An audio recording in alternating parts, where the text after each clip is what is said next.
Hello students, welcome in this lecture.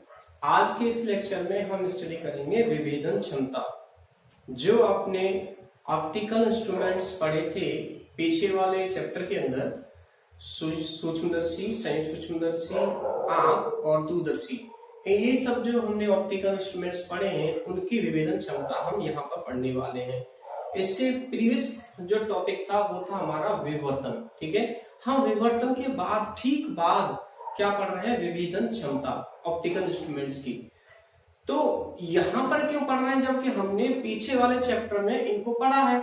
किसको पढ़ा है? ऑप्टिकल इंस्ट्रूमेंट्स को। सरल सूक्ष्मदर्शी, संयुक्त सूक्ष्मदर्शी, आंख, दूरदर्शी, सबका विश्लेषण हमने पीछे वाले चैप्टर में पढ़ा था। हम यहाँ इसलिए पढ़ रहे हैं उनकी विभेदन क्षमता, क्योंकि जो विवर्तन अभी जो आपने पढ़ा है उसका कॉन्सेप्ट यहाँ पर यूज होता है विभेदन क्षमता निकालने में। ठीक है, तो मैंने कुछ डायग्राम बनाए हुए, देखो ये जो डायग्राम है ये विवर्तन पैटर्न को बता रहा है, जो विवर्तन हमने पढ़ा था। जैसे ये कोई गोलाकार ये विवर्तक है, गोलाकार आकृति का, उस पर जब लाइट का ये बीम, प्रकाश की किरणों का ये बीम जब आपतित हो रहा है तो इस तरीके से ये बीम क्या होगा, फैल जाएगा। ये तो लाइट का जो फैलना है, तरंग, प्रकाश तरंगों के फैलने की प्रक्रिया क्या कहलाती है? विवर्तन। तो इसको जब ये फैला है और इसको किसी पर्दे पर ऑब्टेन किया जाए तो इस प्रकार का एक पैटर्न बन जाता है, जो मैंने यहाँ बनाया हुआ है। ठीक है, वृत्त के फॉर्म में। इसको कहते हैं एरी पैटर्न। इंग्लिश का वर्ड है, आपको एजिटेड लर्न करना होगा, एरी पैटर्न। ये ऐसा रियल में पिक्चर फॉर्म होती है रियलिटी में। हमने जो विवर्तन पढ़ा है, आपको जो मैंने पढ़ा है उसमें क्या पिक्चर शो की हुई है कुछ इस तरीके से। ये तो विवर्तक हो गया और यहाँ केंद्रीय उच्चिष्ट का निर्माण हो जाता है। किसका निर्माण हो जाता है? केंद्रीय उच्चिष्ट का। ठीक है, अभी जो मैंने पर्दे पर देखा हुआ पिक्चर, इसके बीच की मैकेनिज्म क्या होती है? एक लेंस, जो लेंस मैंने यहाँ लगाया हुआ है। क्लियर? वो मैकेनिज्म समझने के लिए देखो कि जब ये यहाँ प्रकाश तरंगें इस विवर्तक पर आपतित हुई तो जैसे ही यहाँ से ये विवर्तन होगा तो इस लेंस की सहायता से इसको पर्दे पर प्राप्त कर लिया जाता है, जिससे यहाँ केंद्र पर केंद्रीय उच्चिष्ट का निर्माण होता है। फिर प्रथम उच्चिष्ट, द्वितीय उच्चिष्ट, निम्निष्ट, फिर उच्चिष्ट बनते जाते हैं एकांतर क्रम में। तो ये जो मैंने यहाँ लेंस रखा हुआ है, जिसमें क्या किया था, इस पैटर्न को थोड़ा सा कन्वर्स कर दिया था। जैसे कि वहां हमने कोई पॉइंट पी लिया था, वहां पे देखा था कि उच्चिष्ट का निर्माण होगा, निम्निष्ट का निर्माण होगा, ये निर्भर करता है द्वितीय तरंगिकाओं के पथांतर पर। ठीक, तो इसने एक कोण थीटा बनाते हुए इनको यहाँ फोकस कर दिया, इन सबको ये चीज जा रही थी।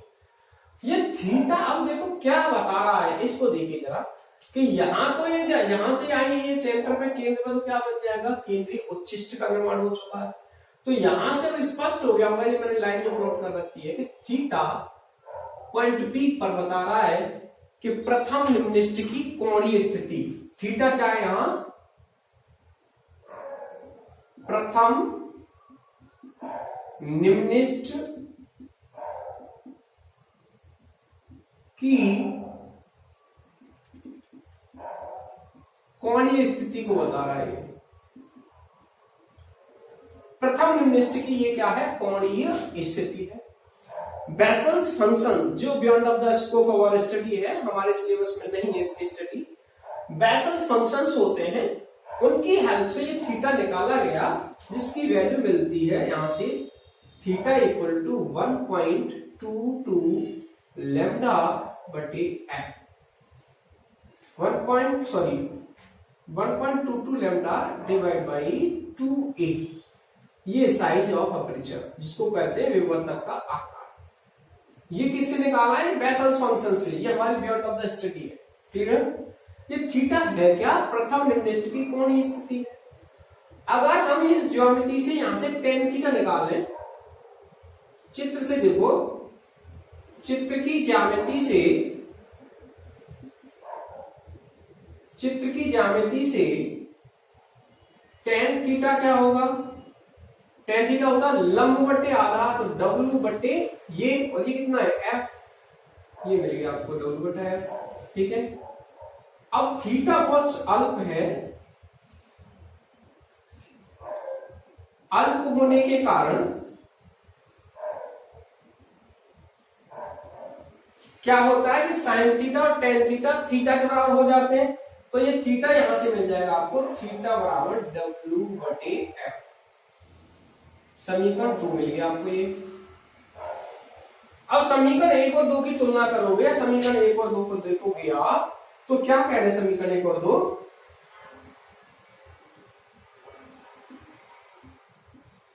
समीकरण 1 और 2 से देखो, W/F बराबर 1.22 λ/2a।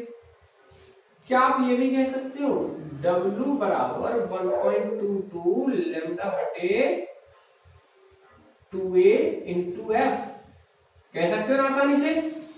ये चित्र से आपको दिखाई दे रहा है। तो ये W क्या मिल गया आपको? अगर W मिल गया तो अर्ध रेखीय चौड़ाई होगी किसकी? ये अर्ध रेखीय चौड़ाई होगी केंद्रीय उच्चिष्ट की। किसकी है? केंद्रीय उच्चिष्ट की। और पूरी चौड़ाई निकालने से उसका 2 का गुणा कर देंगे तो हमें यहाँ केंद्रीय उच्चिष्ट यानी ये जो एरी पैटर्न बन रहा था उसका आकार पता लग जाएगा कि उसका आकार क्या है। ये पता क्यों किया? यही हमें बताता है इंस्ट्रूमेंट्स की विभेदन क्षमता के बारे में। ये जो सूत्र आपको मिला है इससे ही हमें प्राप्त होती है विभेदन क्षमता।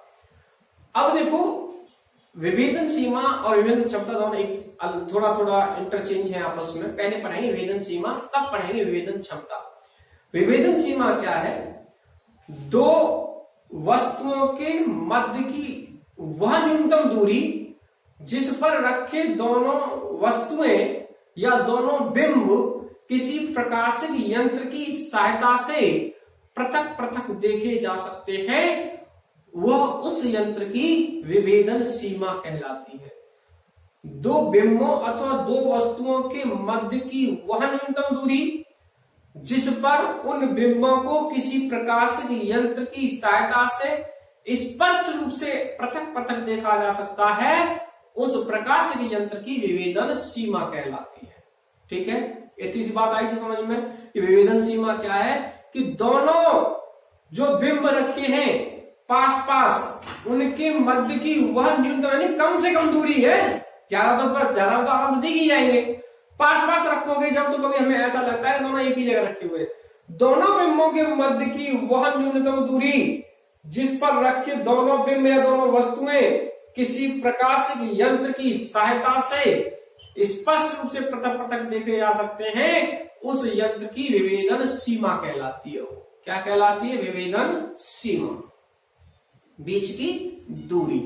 ये जो बीच की दूरी है, रेले जो साइंटिस्ट थे उन्होंने बताया कि दो वस्तुएं अथवा दो बिंब स्पष्ट रूप से कब देखे जा सकते हैं कि जब दोनों वस्तुओं के जो उच्चिष्ट हैं वो प्रथम निम्निष्ठों पर जाकर के मिले। यानी पहले का केंद्रीय उच्चिष्ट जो बन रहा है वो दूसरे के निम्निष्ठ पर मिले और इसका उच्चिष्ट दूसरी वाली का वो प्रथम के निम्निष्ठ पर अगर जाकर के मिलता है तब जाकर के वो दोनों वस्तुएं हमें स्पष्ट दिखाई देंगी। दोबारा से समझो, कहानी गड़बड़ा जाएगी नहीं। ये जो केंद्रीय उच्चिष्ट बना है किसी एक वस्तु के लिए बना होगा, इसका प्रथम निम्निष्ठ ये रहा, यहां पर है। इसी प्रकार कोई दूसरी वस्तु हो और उसका यहां केंद्रीय उच्चिष्ट का निर्माण किया हो उसने इस प्रकार से, ठीक है। इसका केंद्रीय उच्चिष्ट इसके प्रथम निम्निष्ठ पर आपको देखो यहां मिले, ठीक है। और इस उच्चिष्ट का ये उच्चिष्ट इसके प्रथम निम्निष्ठ पर मिले यहां इस तरीके से, तब जाकर के दोनों वस्तुओं में विभेदन हो सकता है, अन्यथा इनमें विभेदन नहीं हो सकता। बात स्पष्ट हुई क्या? यानी दोनों जो उच्चिष्टों का निर्माण हो रहा है, केंद्रीय उच्चिष्ट जो बन रहे हैं, रेले ने ये बताया था कि दोनों जो उच्चिष्ट मिल रहे हैं हमें, केंद्रीय उच्चिष्ट पहली वस्तु से केंद्रीय उच्चिष्ट कहां मिला है, दूसरी वस्तु से कहां मिला है, इसका केंद्रीय उच्चिष्ट इसके प्रथम निम्निष्ठ पर जाकर के मिले तथा इसका केंद्रीय उच्चिष्ट दूसरी वाली के प्रथम निम्निष्ठ पर जाकर के मिलता है, तो प्रकाशिक यंत्र की सहायता से हम उन वस्तुओं में विभेदन कर सकते हैं। बात क्लियर होगी। इसलिए अब देखो ये प्रथम निम्निष्ठ है, ये वाला यहां तक, तो ये जो दूरी यहां मैंने निकाली थी W, अगर इसकी बात करें तो अर्ध दूरी हो गई, ये प्रथम निम्निष्ठ की दूरी होगी, यहाँ पे ये प्रथम निम्निष्ठ की दूरी है। तो इस दूरी की सहायता से अब हम विभेदन सीमा और विभेदन क्षमता ज्ञात कर सकते हैं। क्या ज्ञात कर सकते हैं? उनकी विभेदन सीमा और विभेदन क्षमता। देखते हैं आगे। ओके स्टूडेंट्स, तो अब आपको पता लग गया कि प्रथम निम्निष्ठ की कोणीय स्थिति क्या होती है। अगर उसको डेल्टा थीटा से लिख दें, डेल्टा थीटा मिनिमम हो गया 1.22 लैम्डा बटे 2a, ठीक है। या 2a क्या है? 2a है विवर्तक का आकार। अगर देखो यहां दो केसेस हैं, यदि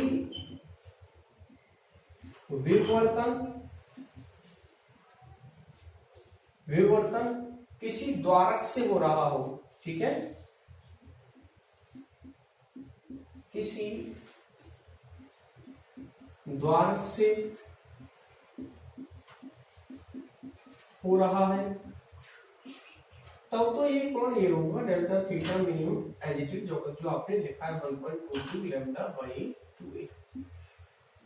और यदि विवर्तन लेंस के थ्रू हो रहा हो, किससे हो रहा हो? यदि विवर्तक लेंस हो, एक तरीके से लेंस है, तब ये डेल्टा थीटा कैसे लिखोगे आप? 1.22 लैम्डा अपॉन d। क्लियर हो गया? अब ये हमारे समझ में आ गया कि ये मतलब कोण जो हमने निकाला है वो क्या है।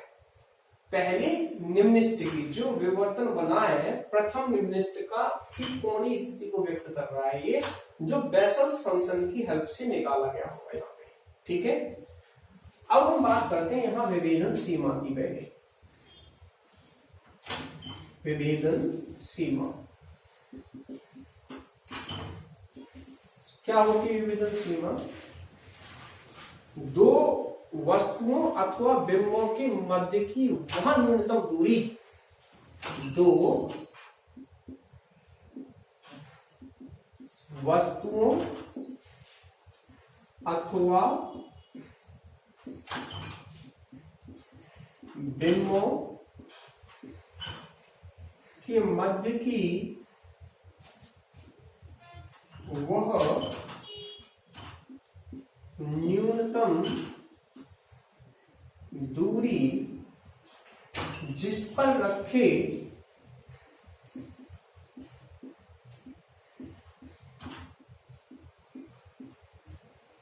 दोनों बिंबों को प्रकाशीय यंत्र की सहायता से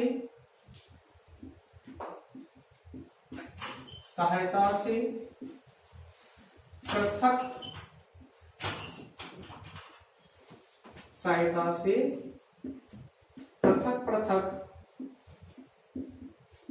स्पष्ट रूप से देखा जा सकता है।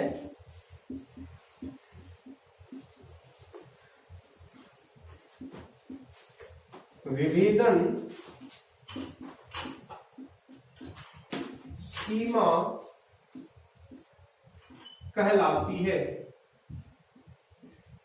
विभेदन सीमा कहलाती है। इस तरीके से लिख सकते थे। दूसरा कोण के रूप में भी इसको परिभाषित किया सकता है, दो बिंबों के मध्य का न्यूनतम कोणीय पृथक्करण, दो बिंबों के मध्य वह न्यूनतम कोणीय अंतराल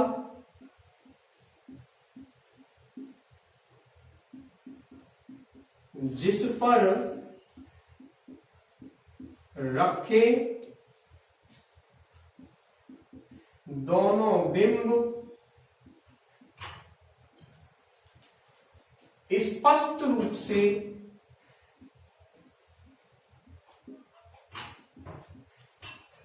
पृथक पृथक देखे जा सकते हैं, पृथक पृथक स्पष्ट रूप से देखे जा सकते हैं, विभेदन सीमा कहलाती है। दो बिंबों के मध्यवर्ती अंतराल जिस पर के दोनों बिंब स्पष्ट रूप से पृथक पृथक देखे जा सकते हैं, इसकी सहायता से, प्रकाशीय यंत्र की सहायता से दोनों बिंब स्पष्ट रूप से, यहां लिखेंगे प्रकाशीय यंत्र की सहायता से पृथक पृथक देखे जा सकते हैं, विभेदन सीमा कहलाती है। ठीक है, तो इस तरीके से परिभाषित कर सकते हो। विभेदन क्षमता क्या है? विभेदन सीमा के व्युत्क्रम को, किसको? विभेदन सीमा के व्युत्क्रम को क्या कहते हैं? विभेदन क्षमता।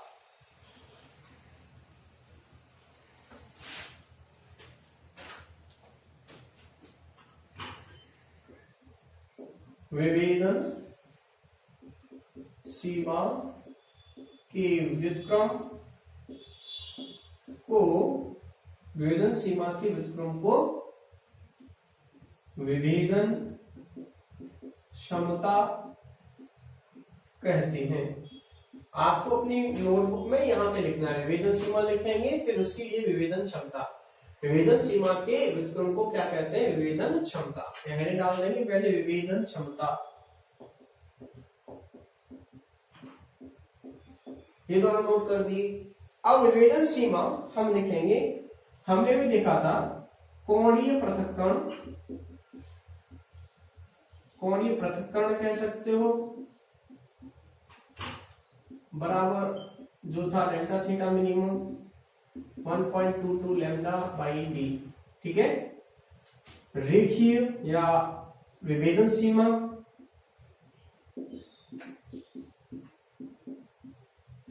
वो क्या हो जाएगी? वो हो जाएगी delta theta into F, focal length उसकी, जो फोकस दूरी होगी लेंस की। ठीक है, क्षमता यहां से निकाल लोगे, इसका व्युत्क्रम जो होगा वो क्या कहलाएगा? विभेदन क्षमता। अब देखिए ये कैसे निकल के आई, इसके बारे में रेले ने कुछ अपना स्पष्टीकरण दिया था कि दो बिंब कब स्पष्ट रूप से देखे जा सकते हैं। जैसे मैंने थोड़ी देर पहले बात की थी कि कब स्पष्ट रूप से देखे जा सकते हैं। उन्होंने बताया था कि यदि दो बिंब इस प्रकार से रखे हो कि पहली वस्तु का विवर्तन के पश्चात प्रथम उच्चिष्ट दूसरे बिंब के प्रथम निम्निष्ट पर आपतित हो रहा है। दोबारा सुने, पहले ऑब्जेक्ट का, प्रथम वस्तु की कब केंद्रीय उच्चिष्ट दूसरे वस्तु के प्रथम निम्निष्ट पर आपतित हो, प्रथम वस्तु का केंद्रीय उच्चिष्ट दूसरी वस्तु के प्रथम निम्निष्ट पर आपतित होता है, या वाइस वर्सा कि दूसरी वस्तु का केंद्रीय उच्चिष्ट प्रथम वस्तु के प्रथम निम्निष्ट पर आपतित हो रहा हो, तो हमारे वहां वस्तुएं दोनों की दोनों क्या हो सकती है? रिजॉल्व हो सकती है, मतलब उनको पृथक पृथक देखा जा सकता है। तो रेले वैज्ञानिक ने अपना क्राइटेरिया दिया था। रेले के अनुसार, रेले या नोट लिख लेंगे, रेले के अनुसार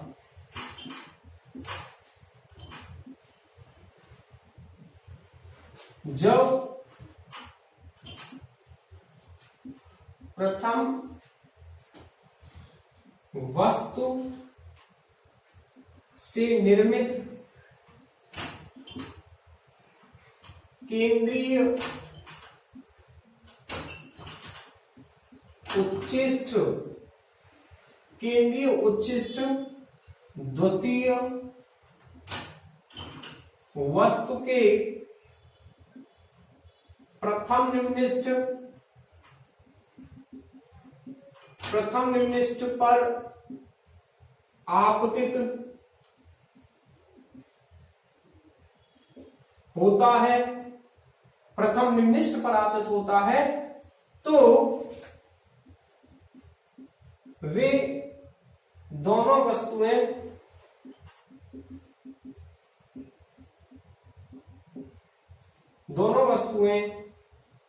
पृथक पृथक देखी जा सकती हैं।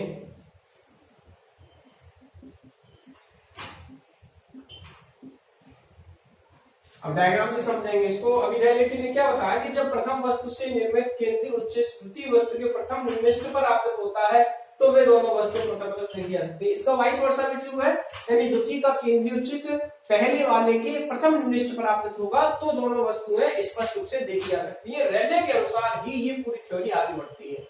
ठीक है, उसी से हम यहाँ पे ये विभेदन सीमा का ये व्यंजक निकाल के लिए बात लाते हैं, डेल्टा थीटा इंटू एफ। ठीक है,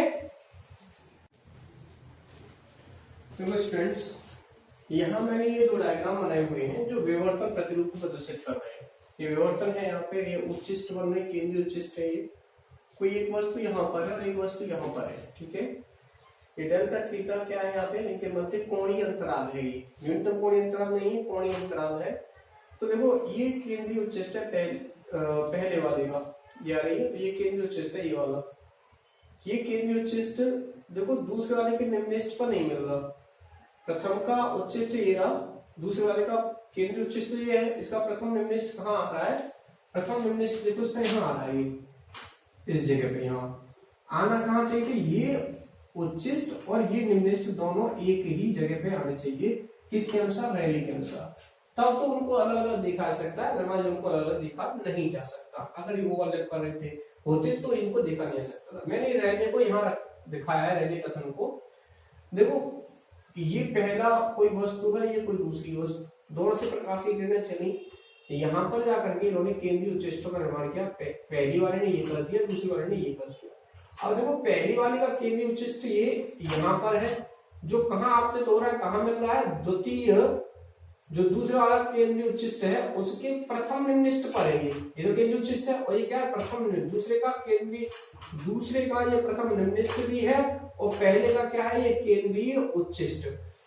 और दूसरा वाइस वर्सा देख लो, प्रथम का निम्निष्ठ और दूसरे का केंद्रीय उच्चिष्ट दोनों क्या हो रहे हैं, संपाती हो रहे हैं। यानी प्रथम का केंद्रीय उच्चिष्ट और दूसरे का प्रथम निम्निष्ठ संपाती हो, अथवा इसका उल्टा कि दूसरे का केंद्रीय उच्चिष्ट और प्रथम का प्रथम निम्निष्ठ अगर संपाती होते हैं तो उन दोनों बिंदुओं को अथवा दोनों वस्तुओं को अलग अलग पृथक पृथक रूप से देखा जा सकता है। यहाँ पे F क्या है, F है फोकस दूरी, लेंस की फोकस दूरी। पास में आ रही है आपको, लेंस की फोकस दूरी। न्यूनतम कोणीय पार्थक्य, न्यूनतम कोणीय पार्थक्य है ये क्या है, ये विभेदन सीमा है एक तरीके से, विभेदन सीमा। और 1/s मिनिमम को अगर बात करें ये क्या हो जाएगी, विभेदन क्षमता। अब देखो क्वेश्चन लेते हैं इसका, विभेदन क्षमता से रिलेटेड क्वेश्चंस लेते हैं। पहला एग्जांपल देखिए, दो एलईडी बल्ब है,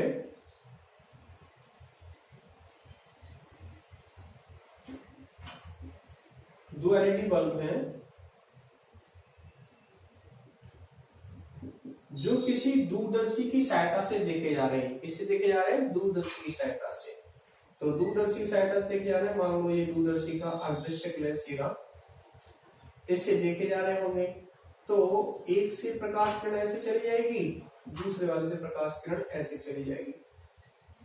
तो इनको देखा जा सके स्पष्ट रूप से, उसने पूछा है कि स्पष्ट रूप से देखा जाए तो इनके मध्य का ये वाला एस मिनिमम क्या होगा, ये पूछा है। एस मिनिमम यानी न्यूनतम रेखीय पृथक्करण क्या हो जिसको भी दूरदर्शी की सहायता से आसानी से देखा जा सकता है। इनके मध्य की न्यूनतम दूरी, यदि दूरदर्शी और इन एलईडी बल्ब की दूरी हो 2 किलोमीटर, उसने दी हुई है यहाँ पे। इस लेंस का व्यास दे दे आपको, लेंस का व्यास दिया हुआ है d 5 सेंटीमीटर, ठीक है। और यहाँ एलईडी से उत्सर्जित होने वाला जो प्रकाश है उसकी तरंगदैर्घ्य रखिए 500 नैनोमीटर। अब आप बताओ इनके मध्य में न्यूनतम रेखीय पृथक्करण क्या हो। क्या है? न्यूनतम रेखीय पृथक्करण क्या हो जिस पर रख के ये आसानी से देखे जा सकते हैं। क्वेश्चन हमें आया दो एलईडी बल्ब के मध्य में न्यूनतम कोणीय पृथक्करण क्या हो जिस पर ये स्पष्ट रूप से देखे जा सकते हैं। एलईडी बल्ब की दूरदर्शी से दूरी है 2 किलोमीटर तथा एलईडी बल्ब से उत्सर्जित होने वाला प्रकाश की तरंगदैर्घ्य है 500 नैनोमीटर तथा उसके अभिदर्शक का व्यास है 5 सेंटीमीटर लेंस का व्यास। ठीक है, तो हम जानते हैं, अभी मैंने आपको बताया। तो विभेदन सीमा क्या होती है? विभेदन सीमा बराबर जो अभी यहां से सूत्र लिखा था यह S minimum F delta theta. ये दोनों डेल्टा थीटा, ये डेल्टा थीटा है तो ये भी डेल्टा थीटा होगा। कोई प्रॉब्लम करना किसी को? दोनों कॉरस्पॉन्डिंग एंगल से। अब देखो यहाँ ये फोकल लेंथ तो दी नहीं है, फोकस दूरी तो दी नहीं है उसने, लेकिन इधर वाला तो दिया है, तो इधर से निकाल सकते हैं क्या हम? यस, हम इसको निकाल सकते हैं। तो ये यहाँ पर तो ये प्रतिबिंबों के मध्य का रेखीय पृथक्करण दिखा देगा और यहाँ ये किसको दिखा देगा? बिंबों के मध्य रेखीय पृथक्करण, वही उसने पूछा है। तो यहाँ ये क्या हो जाएगा? ये हुआ L इंटू डेल्टा थीटा और L की वैल्यू कितनी? 2 किलोमीटर। तो अब निकाल देंगे यहाँ से S मिनिमम क्या होगा? L कितना है? 2 किलोमीटर, 2 गुणा 10⁻³ डेल्टा थीटा कोणीय पृथक्करण देखो, डेल्टा थीटा कैसे निकालो? वो सूत्र से 1 delta theta 1.22 lambda upon D. तो 1.22 लैम्डा हो रहा 500 नैनो 10⁻⁻9 बटे डी। डी कितना है? 5 सेंटीमीटर 10⁻⁻2। अब इसको सॉल्व कर लो। 5 से 5 तक कट गया 100, माइनस हो जाएंगे, माइनस के 7 रहेंगे, 2 चले जाएंगे, माइनस की 5 रह जाएंगी। ठीक है, 3 यहाँ चली जाएंगी तो माइनस की 2 रहेगी हाथ की ओर। अब इसको 2 का गुणा कर दो तो एस मिनिमम मतलब न्यूनतम रेखीय पृथक्करण बराबर आ गया 2 दूनी 4, 2 दूनी 4, 2 गुणा 10⁻⁻2 मीटर। सेंटीमीटर में लिखोगे 2.44 सेंटीमीटर। ठीक है, तो ये इनके मध्य का रेखीय पृथक्करण आ गया। ये किसका है? दूरदर्शी से है ये। ठीक है, अब हम कोई इसी तरह का एग्जांपल ले लें आंख के लिए। अब आंख से ऐसे कि तो यही दो वस्तु हमारे, यही दो आपके एलईडी बल्ब होते। क्वेश्चन ले लेते हैं।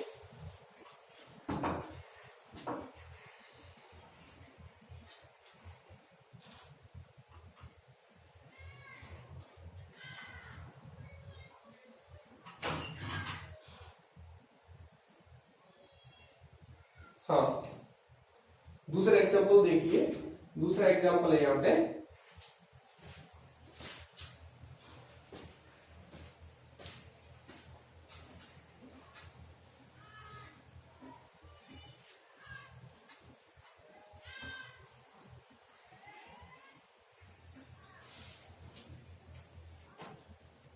ये कह रहा है कि 2 एलईडी बल्ब हैं जिनके मध्य की दूरी,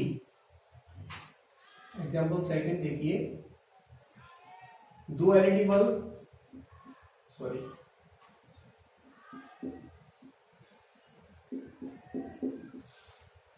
जिनके मध्य की दूरी यहां दे रखी है उन्होंने एस डैश, ये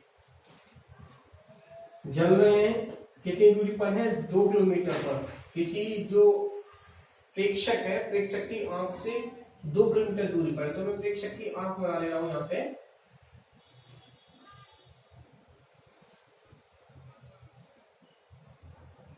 ये रेटिना हो गया और यहाँ ये इसके यहाँ पे लेंस होता है इस तरीके से। तो एक तो यहाँ से किरण जैसे मान लो ये जा रही है और एक यहाँ से किरण जा रही है इस प्रकार से ये। ठीक है, ये डेल्टा थीटा हो गया मिनिमम और ये डेल्टा थीटा हो गया मिनिमम। इनके मध्य की दूरी तो आपको दी हुई है 2 किलोमीटर, यहाँ तक की इसमें दी है 2 किलोमीटर। इनके मध्य का न्यूनतम दूरी क्या होनी चाहिए जिस पर कि ये अलग अलग देखे जा सकते हैं? यदि ये जो हमारा पपेल होता है, ठीक है ना, इसका आकार के व्यास दे रखा है 5 mm, मतलब डी दे रखा है आपको 5 मिलीमीटर। और उसकी तरंगदैर्घ्य दे रखी है प्रकाश की वही 500 नैनोमीटर। अब ज्ञात करो यहां से, ये वही क्वेश्चन एक तरीके से है, वो दूरदर्शी के लिए था और ये किसके लिए बना दिया इन्होंने, आंख के लिए बना दिया, किसी प्रेक्षक के लिए बना दिया। प्रेक्षक से 2 किलोमीटर दूरी पर 2 एलईडी बल्ब जल रहे हैं, समझो 2 किलोमीटर दूरी पर प्रेक्षक से 2 एलईडी बल्ब दिखाई देंगे क्या, नहीं देंगे। अब ये वो देखना चाह रहा है कि ये उसको क्या न्यूनतम दूरी होनी चाहिए कि जिस पर ये स्पष्ट रूप से देखे जा सकते हो। यदि जो कॉर्निया होता है और उस पपिल जो होता है हमारा, उसके द्वारक मतलब एक तरीके से लेंस का द्वारक का आकार व्यास है ये, यहाँ दे रखा है d 5 मिलीमीटर और तरंगदैर्घ्य दे रखी है इतनी, तो क्या होना चाहिए इनके मध्य की न्यूनतम दूरी, इस तरीके से निकाल लो आप। तो S मिनिमम क्या होगा, यहाँ से S मिनिमम होगा, अब देखो यहाँ भी F नहीं दे रखी, इस लेंस की फोकस दूरी तो दी नहीं है, इसका व्यास दिया हुआ है, तो उसी तरीके से यहाँ से L से ही कैलकुलेट कर लेंगे। कैसे कैलकुलेट कर लोगे आप, यहाँ से आप कैलकुलेट कर लोगे डेल्टा थीटा इंटू एल, और डेल्टा थीटा क्या होता है 1.22 lambda upon D into L, मान रख देंगे 1.22, लैम्डा कितना है 500 नैनोमीटर, तो 500 गुणा 10⁻⁻9 और एल दे रखा है 2 किलोमीटर, 10⁻3 हो गया, डी कितना दिया है 5 मिलीमीटर, तो 5 गुणा 10⁻3, काट दो 5 से 5 कट जाएगा, -3 पर जाएगा, माइनस का 6 रह गए, 3 से 3 चला जाएगा, माइनस का 3 रह गया, माइनस का 3 रह गया यहाँ पे, और ये 2 का बच जाएंगे, 1 रह जाएगा, 2 का गुणा कर दो, -1 रह गया, तो ये दूरी क्या आ गई 2 दूनी 4, 2 दूनी 4, 2 एकम 2, और ये आ गया 0.244 मीटर। अगर यदि ऐसी शर्त है तो इतनी दूरी पर रखी इनके मध्य की दूरी ये न्यूनतम होनी चाहिए, जिस पर ये जो दूरी है प्रेक्षक आसानी से इनको अलग अलग पृथक पृथक रूप से देख सकता है। दोबारा से समझो क्वेश्चन को, उन एलईडी के मध्य की दूरी पूछी थी, इसका व्यास दे रखा था, तरंगदैर्घ्य दे रखी थी, तो यही तो सूत्र है, S minimum delta theta into L हो जाएगा। एफ तो दे नहीं रखी, अगर एफ दिया होता तो एफ से कर लेते, एल पे क्या आ जाता, एफ डेल्टा थीटा होगा 1.22 lambda upon D into L, सारी वैल्यूज को रख दो, आंसर मिल जाएगा। ठीक है, अब हम सूक्ष्मदर्शी के लिए क्वेश्चन और देखते हैं। ये 2 क्वेश्चन हमने किसके लिए देखे थे, ये तो दूरदर्शी का है और ये ह्यूमन आई मानव नेत्र के लिए हो गया। 3 ही प्रकार से यंत्र है हमारे पास, एक तो दूरदर्शी होता है, एक सूक्ष्मदर्शी होता है और एक मानव नेत्र। ओके, तो एक और न्यूमेरिकल देखते हैं, और जो लिंक है हमारा सूक्ष्मदर्शी से, किससे, सूक्ष्मदर्शी से। और देखिए क्वेश्चन क्या कह रहा है, यहाँ पर ये क्वेश्चन है, 2 बिंदु दे रखे हैं और उन बिंदुओं के मध्य की रेखीय दूरी, ये 2 बिंदु हैं और इनके मध्य की रेखीय दूरी आपको दी हुई है, ये है 1 माइक्रोमीटर। 1 माइक्रोमीटर दूरी पर रखे 2 बिंदु हैं, किसी सूक्ष्मदर्शी के अभिदर्शक का व्यास दे रखा है, अभिदर्शक का व्यास मतलब डी दे रखा है 5 मिलीमीटर। किसी सूक्ष्मदर्शी से 2 बिंदु जिनके मध्य की दूरी इतनी है, जिसके अभिदर्शक का व्यास ये है, देखे जा रहे हैं। यदि अभिदर्शक की फोकस दूरी दे रखी है, इस बार फोकस दूरी दी हुई है, देखो यहाँ पे, पहले हमें फोकस दूरी नहीं दी थी दोनों क्वेश्चंस में, उन्होंने क्या दिया था, वहां उन एलईडी से और प्रेक्षक के मध्य की दूरी और दूरदर्शी के मध्य की दूरी है ना। जो हमारा आंख वाला क्वेश्चन था वहां तो प्रेक्षक की दी थी और दूरदर्शी वाले दूरदर्शी तक की दी थी। यदि यहां पर इनसे ये जो बिंदु स्रोत हैं, दोनों जो बिंदु हैं, इनसे उत्सर्जित होने वाले प्रकाश की तरंगदैर्घ्य या इनसे चलने वाले प्रकाश की तरंगदैर्घ्य है लैम्डा, वो देखिए 600 नैनोमीटर। तो ये पूछा गया है कि क्या ये दोनों बिंदु सूक्ष्मदर्शी की सहायता से पृथक पृथक स्पष्ट रूप से देखे जा सकते हैं अथवा नहीं। क्वेश्चन समझो, क्वेश्चन क्या कह रहा था कि ये 2 बिंदु हैं जिनके मध्य की दूरी ये है, सूक्ष्मदर्शी से देखे जाते हैं। सूक्ष्मदर्शी के अभिदर्शक का व्यास 5 मिलीमीटर है तथा उसकी फोकस दूरी 10 मिलीमीटर है।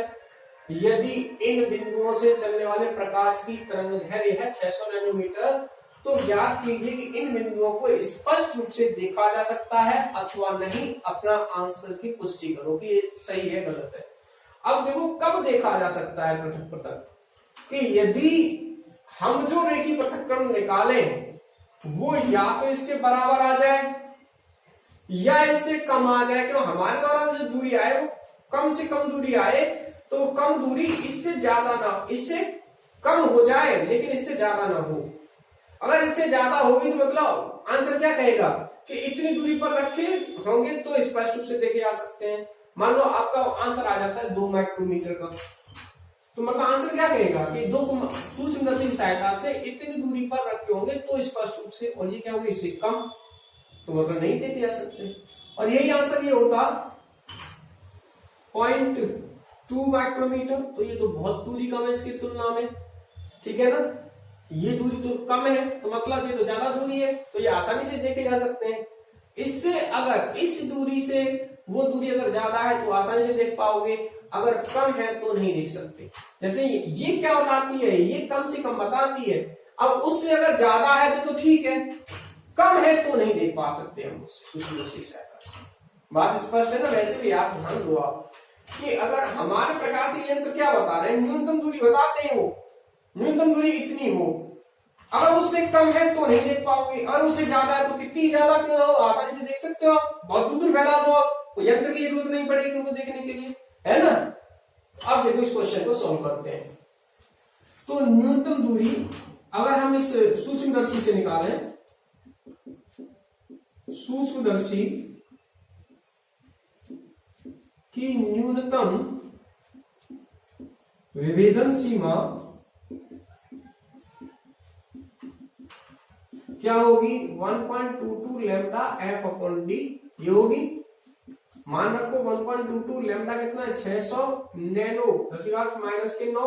फोकस दूरी कितनी है 10 मिलीमीटर, 10⁻⁻3 हो गया। व्यास कितना है 5, तो 5 मिलीमीटर 10⁻3, -3 से -3 चला जाएगा, ठीक है। 5 से इसको 2 बार काट दिया, कट गया। अब ये 0 यहाँ एडजस्ट कर देना, माइनस के साथ रह जाएंगी। ये 2 सिक्के 12 हो जाएगा, मल्टीप्लाई कर लो, 12 दूनी 24 और 12 दूनी 24 26, 12 दो 14। ये 5 आ गए यहाँ पे, और 10⁻⁻7 है ये, ठीक है। तो -6 के साथ अगर लिखोगे इस आंसर को तो क्या आ जाएगी, विभेदन सीमा का मान क्या आ गया, यहाँ से विभेदन सीमा का मान आ गया, देखो -7 है, -6 का 1.464 10⁻⁻6 मीटर। इसको क्या कह सकते हो 1.464 माइक्रोमीटर। तो आपको क्या दिखाई दे रहा है कि विभेदन सीमा जो सूक्ष्मदर्शी की आपने निकाली है वो बड़ी आई है, ग्रेटर है, इससे 1 माइक्रोमीटर से ज्यादा है। अतः सूक्ष्मदर्शी की सहायता से इन्हें स्पष्ट रूप से नहीं देखा जा सकता। अब देखने के लिए क्या होना चाहिए था, या तो ये डी इसका व्यास कम हो, जो सूक्ष्मदर्शी उसके वृत्त का व्यास थोड़ा ज्यादा हो, कम नहीं ज्यादा हो, व्यास बड़ा हो, या उसकी फोकस दूरी कम हो। जैसे 10 है, 5 कर दो, आधा कर दो, तो आधा करोगे तो उसका आंसर भी आधा मिलेगा आपको, तो 0.7 समथिंग मिल जाएगा। तो आसानी से हम उसको देख सकते हैं, क्योंकि फिर उस समय विभेदन सीमा छोटी आ जाएगी, विभेदन सीमा इससे कम आ जाएगी, तो आसानी से देखे जा सकते हैं। एक चीज और ध्यान दो कि जो हमने यहाँ सूत्र प्राप्त किया है विभेदन सीमा के, मतलब ये आता है 1.22 लैम्डा एफ बाई डी। चाहे तो हम सूक्ष्मदर्शी की बात करें चाहे दूरदर्शी की बात करें, दोनों केसेस में। अब सूक्ष्मदर्शी की अगर बात करते हो तो फोकस दूरी न्यूनतम करके, फोकस दूरी घटा करके हम विभेदन सीमा को बढ़ा सकते हैं, न्यूनतम फोकस दूरी। इसी वजह से तो हम जो अभिदर्शक लेते हैं सूक्ष्मदर्शी में, उसमें फोकस दूरी कम ली जाती है, ठीक है। अब दूरदर्शी की बात की जाए, दूरदर्शी, ध्यान दो कंस्ट्रक्शन में जाना, दूरदर्शी की बात की जाए तो वहां तो जो अभिदर्शक होता है उसका द्वारक बड़ा होता है, ठीक है, मतलब उसका व्यास क्या है, बड़ा, मतलब डी बढ़ गया, तब भी तो उसकी विभेदन सीमा बढ़ गई ना, तो विभेदन सीमा क्या हो गई, बढ़ गई। जिसकी विभेदन सीमा बढ़ेगी तो विभेदन क्षमता क्या हो जाएगी, उसकी घट जाएगी, क्षमता उतनी क्या हो जाएगी, कम हो जाएगी। तो हमें क्या चाहिए, विभेदन सीमा की वैल्यू कम से कम चाहिए, क्या चाहिए, कम चाहिए। तो ये विभेदन सीमा कम मिल रही है दूरदर्शी में, कम मिल रही है, ऐसे ही सूक्ष्मदर्शी के लिए फोकस दूरी कम होती, वहां भी कम मिल रही, तो दोनों की विभेदन क्षमता क्या हो गई, बढ़ गई। कुछ पहुंची बात भैया, वहां जाओ, आप कंस्ट्रक्शन पे जाओ, आप प्रीवियस लेक्चर्स पे जाओ जो बनाए हुए वहां पे मैंने बताया हुआ है सूक्ष्मदर्शी और दूरदर्शी की जो फोकस दूरियां है अभिदर्शक की किस प्रकार ली गई है। संयुक्त सूक्ष्मदर्शी में जो अभिदर्शक होता है उसकी फोकस दूरी कम होती है, फोकस दूरी कम होगी जहां से विभेदन सीमा कम आएगी, विभेदन सीमा कम है किसी यंत्र की तो क्षमता ज्यादा होगी, क्यों, क्योंकि इनवर्सली प्रोपोर्शनल होती है, ये व्युत्क्रमानुपाती होती है, इसलिए दूरदर्शी का जो व्यास है अभिदर्शक का वो ज्यादा होता है, ये डी ज्यादा होगा तो सीमा खुद घट जाएगी, ठीक है।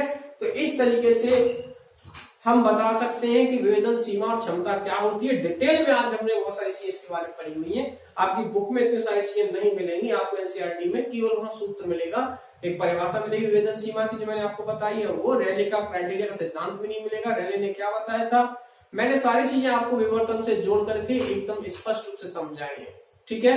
तो आज हम अपना लेक्चर यहीं पे कंप्लीट करते हैं। आप नोट्स बनाना, अच्छे से तरीके से नोट्स बनाना, नोट्स में बता देता हूँ आपको कहां से कहां तक बनाना है। पहले तो आप बोर्ड में जो पूछी जाएगी चीजें, बोर्ड में तो केवल इतना पूछा जाएगा, विभेदन सीमा और विभेदन क्षमता की परिभाषा, विभेदन सीमा के साथ ये वाला सूत्र एस मिनिमम क्या होता है, एफ इंटू डेल्टा थीटा।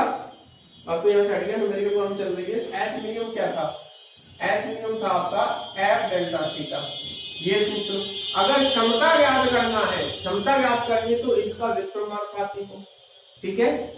तो इसका व्युत्क्रमानुपाती कैसे ज्ञात कर लोगे, क्षमता से मिल जाएगी आपकी इससे, ठीक है ना। तो इस प्रकार से हम क्षमता भी निकाल सकते हैं और विभेदन सीमा भी ज्ञात कर सकते हैं। दोनों चीजें लिख दोगे आप, विभेदन सीमा लिख देंगे, विभेदन क्षमता भी लिख देंगे, परिभाषाएं होंगी दोनों की। फिर आपसे अगर न्यूमेरिकल प्रॉब्लम पूछी जाती है तो मैंने खूब सारे न्यूमेरिकल प्रॉब्लम 3 करा दिए, तीनों से आप अच्छे से समझ सकते हैं और उनको निकाल सकते हैं। पहले सीमा निकाली जाएगी, अगर क्षमता पूछी है तो आप उसका व्युत्क्रमानुपाती कर देंगे, 1/, विभेदन सीमा क्या कहलाती है, विभेदन क्षमता। Okay students, so all the best, enjoy the lecture, have a nice day.